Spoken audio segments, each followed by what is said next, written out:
I'll raise $10 million, I'll come in the papers, I'll show my parents, and I'm being very honest, and still a lot of entrepreneurs do that. They're in for the glamour, for the glory. So had one startup fail, had second one fail, had third fail, and lot of learnings, right? If I can just summarize the learnings, one is, of course, don't go behind the glamour. That's one. Funding is not everything, right? If you've got to really validate your business model, understand, go back to the unit economics and see if the model is feasible.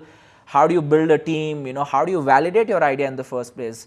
A lot of my ideas failed because I assumed they are amazing ideas.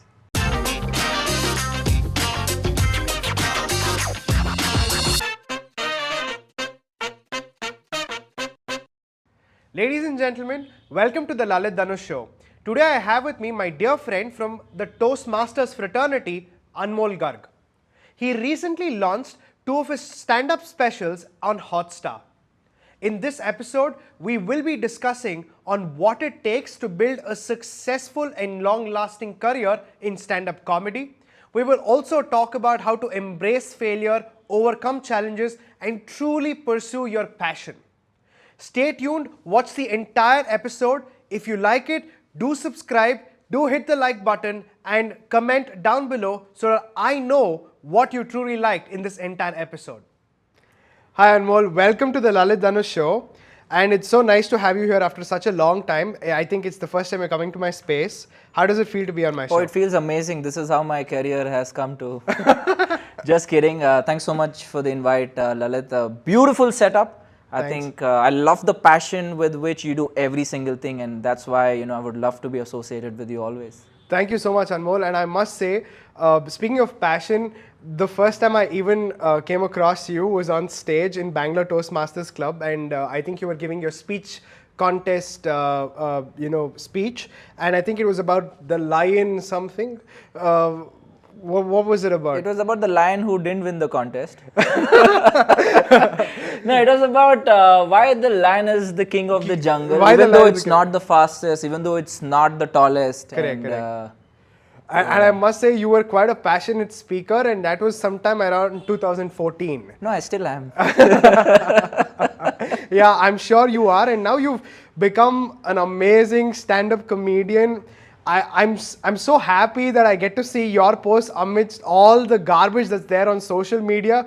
I can say your posts are what make me laugh, and I'm sure people out there definitely think that you are the next big thing in stand-up comedy. What do you think? Thank you so much, Lalith. You should have friends like him. We're ready to support you. Yes, it's been an amazing journey, and stand-up comedy has been coming along quite well. And yeah, that's so loving the phase. That's what I would say. I think stand-up comedy is the easiest to enjoy and the hardest to perform. That's a very deep line. because I'll tell you why. I've tried my chances at it and I've been miserable and terrible at it. Even though on an occasional line or two, I do end up cracking jokes that I don't want to crack. But what do you think is very important for a stand-up comedian, and especially when he's building a career around it? To answer your first question, I think it's easy to perform as well. Okay. Yeah, that's what I've realized over the last few years. If you're ready to strip away those layers of, all the adult behavior that you've put on, there's a child inside each one of us, right? Each one of us is funny. Yeah, true. Right? There will be times when we've, cracked that joke and got everyone going, even introverts for that matter, right? I think being a good stand-up comedian is being in touch with yourself, that self which is funny, and all of us are funny. Very true. Right? It's just that we think, hey, will the other person laugh? Is this a good joke? We're judging ourselves. Yeah, and we're too much into it. And we are so much into the fact that we want to put up a show, we want to make you laugh. Correct. That takes away from the real humor. Correct. Right? So if you're in touch with yourself, if you're just, going with the flow, I think then it's easy to perform. And there have been times when I was in that flow. There are times when I need to make the audience laugh. Why are my jokes not working? So it keeps going up and down. But I think if you reach that level, I believe it's easy to perform as well. Very true. And I really like the part where you said you got to keep the kid in you alive. And speaking of keeping the kid in you alive, I want to know now that you're speaking about stand-up comedy, was it the same thing that you wanted to do when you were 18 years of age? I have no idea what I wanted to be when I was 18. Not at all. So stand-up comedy just happened, right? You don't plan for it. I think back in college days, I wanted to, do my MBA. Right? I remember preparing for CAT. I wrote it twice. And then I had this whole dream of becoming an investment banker. Oh, wow. Because that's what was, shown in the newspapers, investment banker, New York, parties, and then you get paid a lot of money, right? So for no reason you start chasing that, right? Because at that age, you're just trying to see, okay, this looks good, let me try that. You have no idea of why you're doing what you're doing, right? So that's what I wanted to be, and then luckily I didn't be that. I am not that, no offense to that, but it's just that I didn't really want it in the first place, right? So over the last few years, I've realized that's not what I wanted to be at all. How did that realization come about, Anmol? Because many people start living lives that they don't even realize and understand that it's not their cup of tea, but just do it because of the pressure or everything around them. How did you realize that it was not for you? I think that's what I call the sleep test. If you can sleep within 2 minutes of hitting the bed, you're doing what you love. Wow. It's as simple as that, right? Wow. At least to find out if you are happy with what you're doing. Now, when I hit the bed, it's not even 2 minutes, man. 90 seconds, I'm out, right? That's also because of the gymming. But if there's something which is bothering you, which is keeping you awake, hey, I'm not enjoying my job, then you know that this is not your calling, right? So it's easy to find out what you don't want, right? So if you're not getting sleep, then you know you don't want this. But then to find out what you really want, I think you have to go experiment, explore, figure out what is it that you really want. So stand-up comedy, which is what is right now the whole of me, it's taken me at least 10 years to get there, to realize this is what I want to do. I'm not saying that you guys have to, spend 10 years.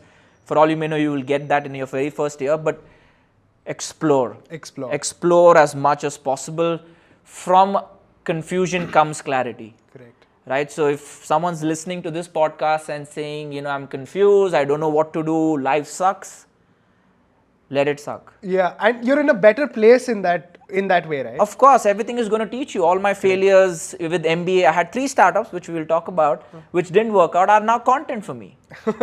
Right? I make fun of myself, I make fun of what was I thinking doing those startups, right? I make fun of investors. I have a 45-minute comedy set on entrepreneurship. Now that's all because of the experience that I've been through. Right? So no regrets. Correct. Everything is teaching you a lesson. So as Steve Jobs says, when you go back, the dots will connect. Right? Correct. So just shut the fuck up. I don't know if I'm allowed to say that. You can. Cussing is fine. And just go with the flow, as in just experiment, explore, and you'll find your way. I think that's straight and that's raw and honest. Yeah. Because a lot of times 18-year-olds or even 25-year-olds get carried away by the things that are going around them. And I feel even you've had many phases like that. And I remember over the call you were saying that you were trying to crack it into some of these big MBA colleges, and I think you were attempting the CAT exam. How did you realize, because today everybody wants to do CAT, everybody wants an IIMA degree or something like that.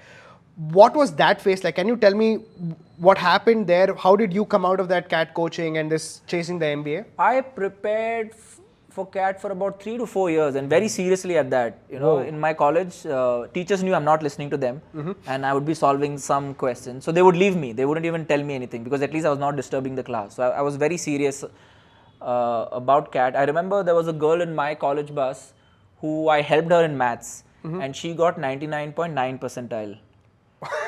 And she got into IMA. Okay. Yeah, and let's not talk about my score. And then the next 2 years I wrote it again. I was somewhere at 98.9. Okay, and I got a call from IIM Indore, because I had some kind of decent work experience by then. And I got rejected at the IIM Indore interview. Okay. Right? Can you imagine, like, studying all this, doing all of this to get rejected? Needless to say, I cried a lot that night. Okay. I can only imagine. But there was this guy I still remember that. It's a very interesting question that you asked. There was this guy, who was, along with us during the interviews, very smart guy, he was 27, 28, back then I was 23 or something. And then he was preparing for 6 years. He's been preparing for 6 years. Okay. And I'm like, what are you doing with your life? I mean, very smart guy, and I was really impressed by him, the kind of work that he was doing. And then I was like, hey, there's no point. This guy's here, really smart. He's still not getting through, right? If he was doing something else, he would have, I don't know, cracked it big. And that's when I realized, hey, why am I doing this, right? Why am I doing this? Till then, I didn't even realize it, right? You're just, as you said, you're just, kind of a herd mentality of sorts. So then I spoke to a lot of people who did MBAs. Spoke to a lot of investment bankers, started to understand what is this job all about, what is MBA all about, are you really happy with what you did, right? And then I realized, hey, that reality is very different from what I was looking for. And then I decided, hey, this is not for me. Correct. And then I stopped. Awesome. Right, that's what everyone says who doesn't get a 99%. No, well, at least the fact that you moved on, I think, is the credible factor, because most people start dwelling on it and then they start seeing the downfall that they had in that juncture in the rest of their life, and that starts magnifying, right? No, as I said again, I mean, CAT preparation changed a lot of things for me in terms of my comprehension, my speaking skills, my reading skills, right? That's what you did with your English, whatever vocabulary and everything. So, in terms of aptitude as well, right? So, I think I learned a lot during that preparation. Wow. Group discussions, we've had countless group discussion interviews, and that actually really helps you in life. Nice. So, even though after 4 years I didn't make it, I learned so much during that phase, right? Like if a train is going at 75 kilometers per hour, another train is going at 25 kilometers, when will they meet? No idea. I can tell you that answer. When? After the show. Okay, guys, so here's the thing, Anmol. Now, we see that you had been preparing for CAT. That didn't work out. But post that, you also spoke about those 3 startups that you had, right? Now, how did you get into the startup phase from this MBA episode? And you had 3 startups. What happened in them? What happened? So this podcast is for 3 hours? No. This can go on, man. Yeah, this can go on. Yeah, I'll summarize it for you. So after I met this guy, at the interviews, I realized, hey, I wanted to do something of my own. So I had some clarity there. And then I realized an MBA is not really a bridge to get there. You could start off on your own as well. This was, again, 2012, 2013. Back then, Flipkart was one of the, poster boys, still is one of the poster boys of the startup world. Then I realized, hey, I should just start off. There's nothing stopping me. Okay. Right. So I got into the startup world again with the wrong conception in mind. Because of I'll raise $10 million. I'll come in the papers. I'll show my parents, and I'm being very honest. And still a lot of entrepreneurs do that. They're in for the glamour, for the glory. So had one startup fail, had second one fail, had third fail, and lot of learnings, right? If I can just summarize the learnings, one is, of course, don't go behind the glamour. That's one. Funding is not everything, right? If you've got to really validate your business model, understand, go back to the unit economics and see if the model is feasible. How do you build a team? How do you validate your idea in the first place? A lot of my ideas failed because I assumed they are amazing ideas, right? And that's one of the key reasons why a lot of entrepreneurs fail. In fact, most. Yeah, we are also, there's this blind spot, right? I know, I don't know, I know what I don't know, I don't know what I don't know. The 4th quadrant, that's the most risky quadrant. You can't see it. You're like, man, this is an amazing idea. This is going to work. This is going to make me a billionaire. Correct. That's what every entrepreneur thinks, right? True. But they're not able to see, is this what the customer also needs? Is this an idea whose timing is right? Does this idea, do you have the capability to pull it off? So there are a lot of things as an entrepreneur you're not seeing. How do you bridge this gap then, Anmol? I think it will come through experience, right? It's not something that you are going to learn overnight.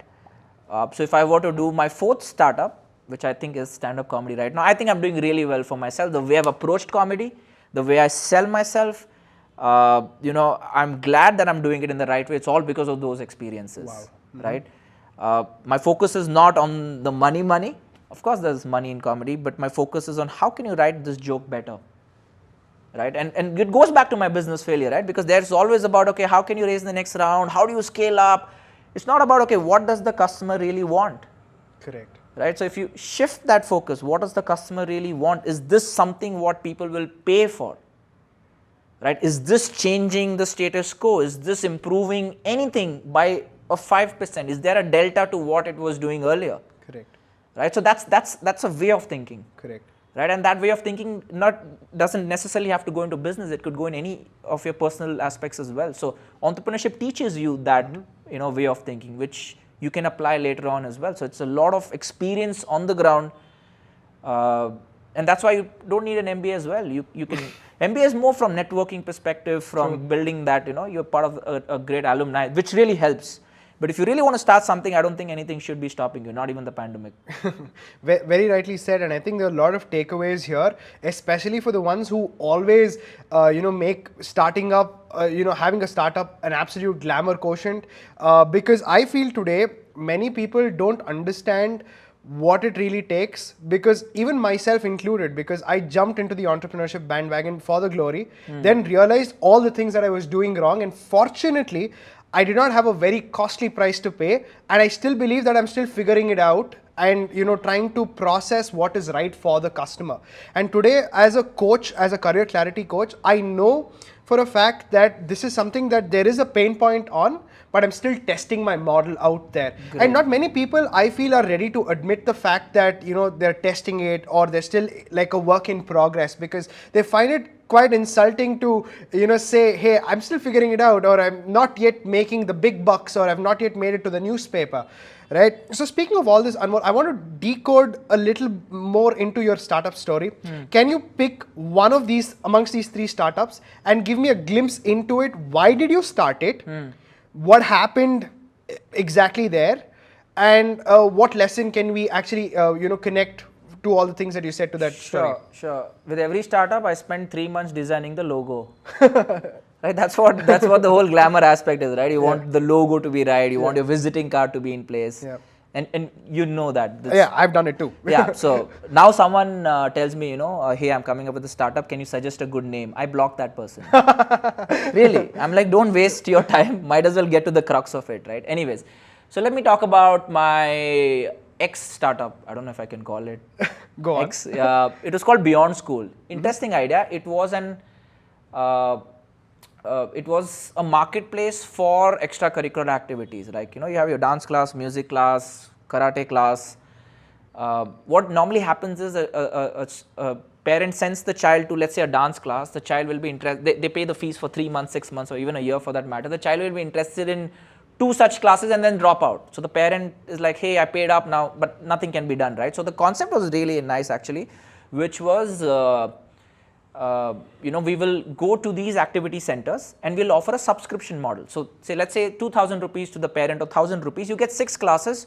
Your child could go to any particular activity. They could learn drawing one day, they could learn dance, or they could just do only dance. It's up to them. So it's like a buffet option open, and back end we are tied up with the activity centers.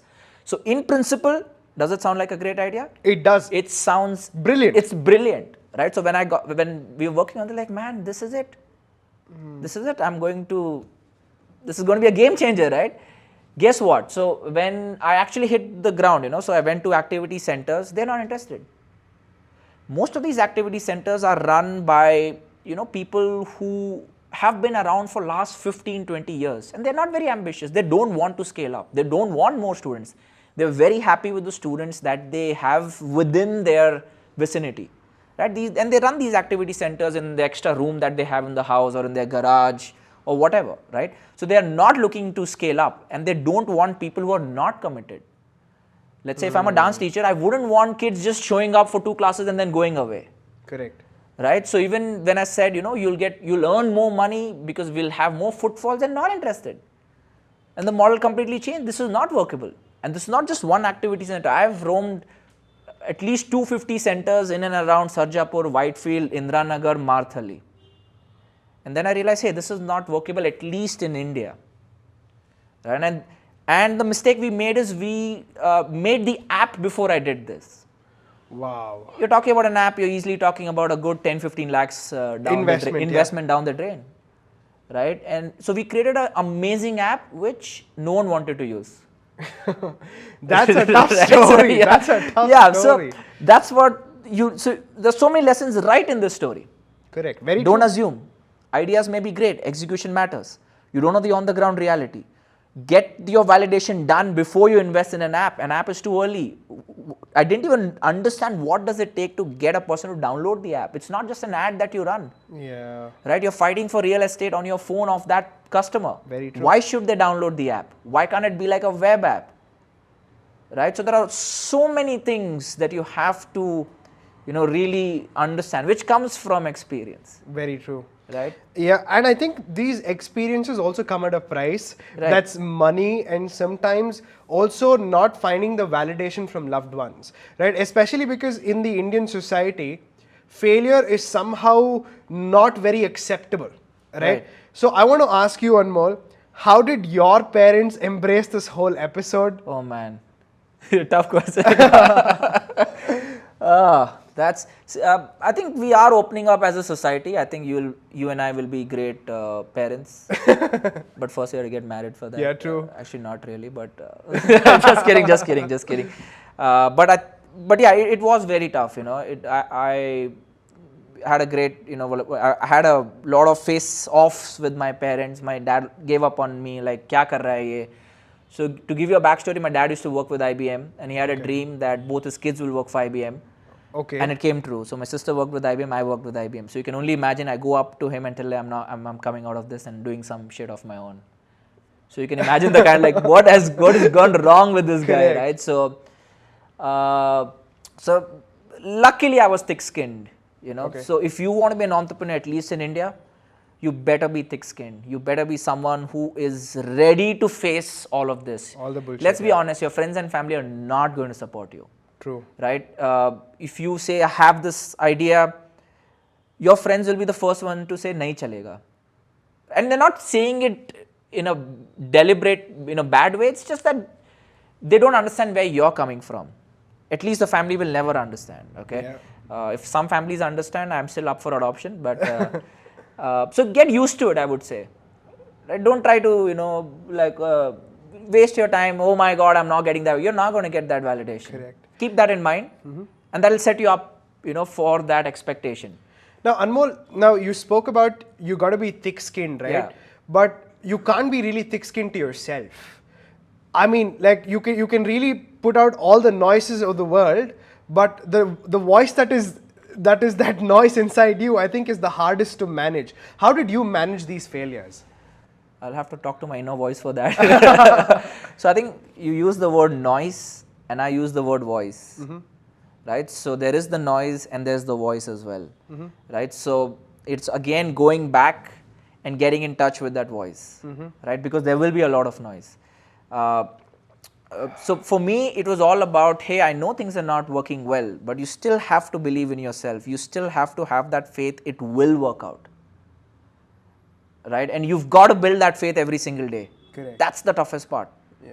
Right? And so when I got into comedy, can you imagine? So after all these failures, I'm 32 right now, turning 33 very soon.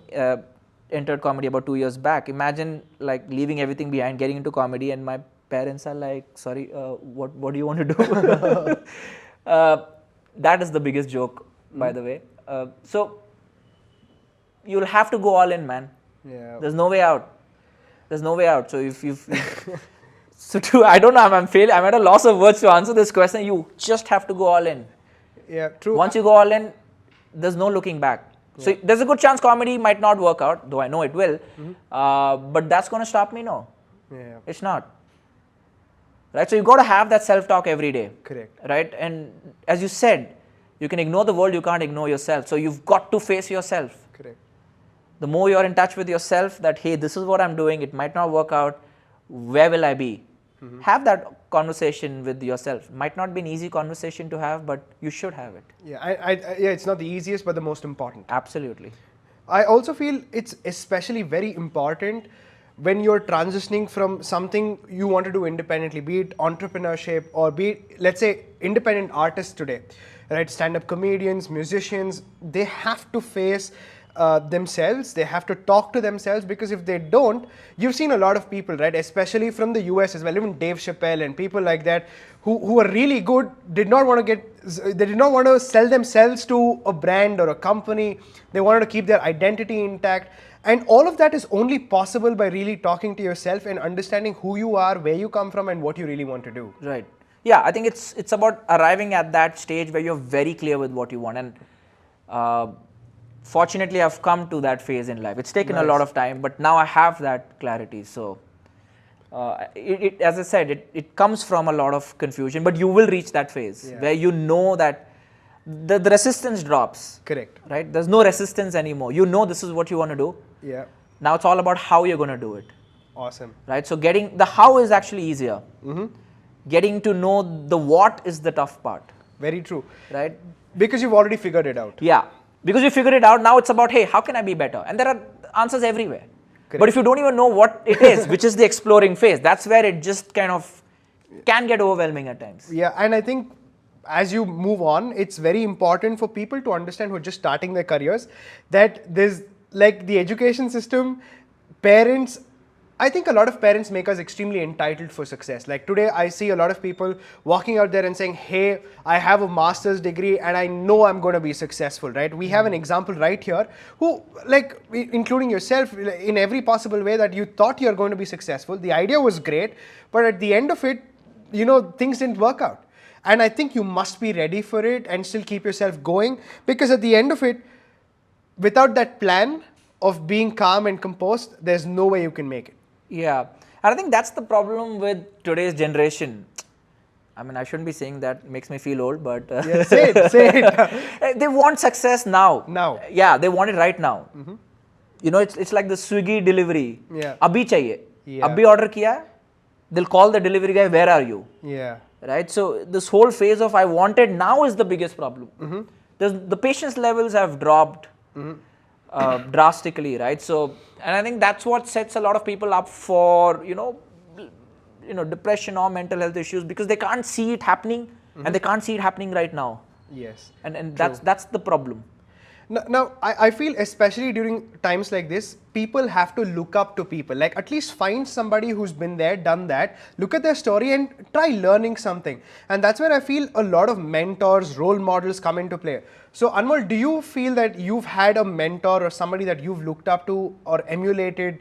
Who are those people? That's a great question, Lalith. In fact, I think if you don't have a mentor, you better get one right away. And that's why I'm so happy with the work that you're doing, which is, you know, facilitating students to, you know, get access to mentors who can help them, guide them. This is a cliche, but life is too short to make your own mistakes. Correct. Right? So you've got to find someone who is already doing what you're doing, who's doing it better than what you're doing, and is ready to help you. Very true. And it's very important. I have a mentor in comedy. His name is Arvind Sundar. He's been 6 years into comedy, and the guy is really hilarious. Okay. Because of him, I would say I have fast-tracked my learning. What I would be 2 years from now, I'm right now because of him. The way I look at comedy, the way I write, the way I look at jokes, the way I break down sets is all because of him. Right? So it's very important, you know, to have a mentor in whatever field you are in.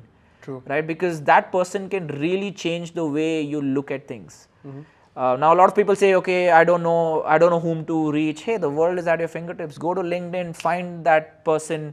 It's actually very easy, right? So it's very, very crucial that each one of us has mentors, and only they can take you to the next level. Very true. And I think mentors give you that experience that you need not get. They become examples then. Right.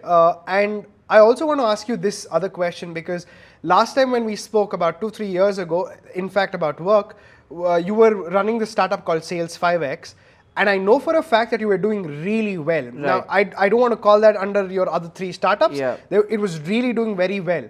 But I think for a human being to shift when it's doing well takes extra amount of self-awareness, and I want to understand, why did you make that shift from Sales 5X to Standup Comedy? I wouldn't say self-awareness, I would say a lot of confusion again. Okay. So Sales 5X was doing really well, which was into sales training. This time I didn't make all the mistakes which I made with my previous 3 startups. You know, did everything right, and it was because I saw there was a big gray area when it came to sales training for small and medium businesses. Not so much for corporates, but for small and medium businesses. And it was really working out well. And then parallelly, I was doing comedy as well, and then comedy also started picking up well. Right? Okay. So now I have 2 things. Now I'm on the other side of the table, 2 things which are really doing well. I had to take a call because I wouldn't be doing justice to both if I'm again doing it parallelly. And I really believe that you should just take one thing and be the best at it. Correct. That's come from a lot of experience. I'm sure you will also relate to it. We all try to do multiple things and then we realize, hey, just can't focus anywhere. So I had to take a call of which is it that I really want to go forward with. And I don't know, man, comedy is just something, I don't know, it's infectious. Yeah, it's something that I've been doing all my life, in school, college. I was the guy who was cracking really bad jokes and the person sitting in front of me would get caught. So I'm like, let's go back to those days. So I chose comedy and yeah. And I think one of the most important things if you're a stand-up comedian is to be consistent. Like attend open night gigs consistently, write your scripts consistently, revisit possibly your headspace where you store all these jokes or the techniques that you want to use. But one thing I know for a fact is that anything in life with consistency like comedy will definitely become really good. And that's also the principle of the 10,000 hour rule, right? The more you're at it, the better you will get over time. Now, I want to ask you, now everybody preaches consistency, but nobody tells you how. I want to ask, how do you keep consistent? What's the secret? Is there any secret that you follow? Even I was going to preach about it, but now that you got very specific. So yeah, my weekly schedule is 7 tweets a week, so 1 tweet a day, 1 reel a day. 5 minutes of stand-up content a month. And 1 YouTube video a week. So that's a lot of content creation. Absolutely. Right? And I've been very consistent. I might not have got the results that I want from this content creation. Yeah. I've really seen it. Yeah, but I've been very consistent. That's because the key right now for me is when I wake up, I am like, okay, I start thinking of what is it that I'm going to put out with the intention that by the end of the evening, it is going to be out. So when we say consistency, it's not about, oh my God, I have to post. Now, if you convert that into a year, I have to do 365 reels a year. Yeah. I have to write close to 60 minutes of stand-up content a year. That gets very overwhelming. Don't think of the bigger picture. Today, I need to make a 30-second reel. Doable. I need to write 1 tweet. That's it. Doable. I need to think of some stand-up comedy concept. Doable. Break it down. Yes. Okay. This takes about 6 to 7 hours. Doable. Right? So when it's about consistency, don't extrapolate. Right? Don't get overwhelmed. Keep a very simple goal every single day and you'll start seeing that you hit it. Correct. And as you add all these small pieces, it becomes the bigger puzzle, right? You see the whole picture, just like a jigsaw puzzle. Right. If you start looking at that whole piece and then you see, I can't even figure this out, but if you just start working with 3 or 4 pieces, eventually you start mind mapping it, eventually you find a technique. Now, once you've solved that problem, you can solve the bigger problem that is up ahead of you. Absolutely. And I think you gave a brilliant answer. Work small, take 1 day at a time. Right. Now, Anmol, all of this is bloody fantastic, and I really want to ask you this question. I don't know what I'm going to get, but your last 10, 12 years has been a huge roller coaster ride. I think it's like probably the biggest roller coaster ride that you've ever had. Where do you see yourself in the next 5 years? Oh my God, the typical HR question. I didn't see this coming. I just want to be the better version of myself. I know it again sounds cliched, but every day it's about, can I write better? Can I perform better? That's the only thing on my mind right now. To be honest, I'm someone who stays very planned 5-7 years. But now it's all about, I don't know where I'll be, to be honest. But I know I will be better than what I was yesterday. I know I'll write better content. Wow. So that's my only aim, Lalith, which is to create, be better at jokes. And yeah, that's pretty much the plan. I think you were on the money, Anmol, and I think everybody who's watching this podcast, I really suggest you go to Anmol Garg's social media handles, go to his Instagram, find him on LinkedIn. And I'm sure you will. There's no 2 ways about it. And the content that he makes, you will see all the heart, all the soul he puts into it. And I must say, from the last 1 year in itself, I've seen him scale up so well. And you can see how great he's been growing as a stand-up comedian, so you must follow him. Thank you so much, Anmol, for coming on the show. It's been a massive pleasure to have you here. You've been a great peer, and I've looked up to you in many, many ways, and I've learned valuable lessons from your story, from your life. And thank you for all the times you've supported me every time that I needed you, especially when we're doing a training gig and all of these things. You've never said no. I think people do require people like you around them, because at the end of it, be it your stand-up comedy or be it your positive vibe, it's always on the go. So thank you so much for coming again on the show. My pleasure, Lalith. Thank you so much for the invite. I know the kind of work that you've been doing. I don't know if the viewers know it, we know each other for the last 5 to 6 years? Yeah, easy. 6 to 7 years, I can say. 6 to 7 years. So I know the journey you've gone through, and I love the passion you bring to the table. That's how I started the podcast as well. Even the setup, I mean, there's so much of heart and soul into the setup. I don't know if you guys know this is this whole superhero theme. That's what Lalith brings to the table. So thank you again, Lalith, for the invite, and let's make it big together. Absolutely, my friend. Thank you so much.